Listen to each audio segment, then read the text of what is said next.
Təsadüf görmədik. Ömrümüzün yarısını yaşamışıq. Bir dəfə biz nəsə öz-özünə yaranan heç nə görmədik. Məsələn, bax, bu adaptördur da, bu adaptör. Bu öz-özünə yaranır, bu teldir də, o dəmir üzərində və s. Öz-özünə yaranır, dizayn yadı öz-özünə verir. Deyər ki, sən başın xarabdır, dəlisən, sən ağlın yoxdur, bu necə öz-özünə yarana bilər? Axı bunu düzəldən var. Bunu düzəldən var deyəcək. Subut eləmək mümkün olmayacaq da. Yəni subut mümkün deyil ki, subut eləyəsən ki, mümkün deyil o ateistə subut eləyəsən ki, bu öz-özünə yaranıb. Öz-özünə düzəlib. Hələ buna bax, qara bir şeydir. Bax, qara bir şeydir. Bir başında dəmir var da. Bir mənə bax da, mənə bax. Gözüm, qaşım, burnum, saçım, əlim, barmaqlarım, hər bir şey yerində simmetrik, paralel. Göz bu tərəfdə biraz 1 milli bu tərəfdə olsa çəp olacaq.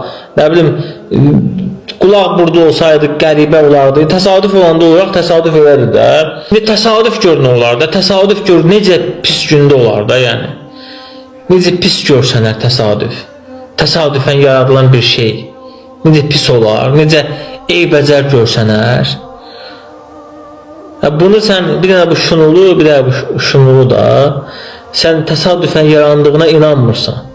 Mənim kimi, sənin kimi ağıllı, düşünən, təfəkkürlü, hissiyatlı bir məxluqun yaranmasına təsadüfən inanırsan. Belə bir məxluqun təsadüfən yaradılmasına inanırsan, amma cansız bir maddənin təsadüfən yaradılmasına inanmırsan. Ağılsız kimi baxırsan, dəli kimi baxarsan, desən ki, bu öz-özünə yarandı. Və birdən-birə quruldu, maddələr idi, atomlar, gözə görünməz atomlar idi, quruldular. Üstündən bir müddət keçdi, nə bilim 100 il, 200 il, 300 il keçdi, atomlar birləşdi, onlar da molekullar oldu. Sonra belə bir fiziki bir şey düzəldi. Deyərlər, sən başın çatmır, axmaqsan, dəlisən. Öz-özünə necə yarana bilər? Belə bir şunul belə öz-özünə yaranması mümkün deyil də.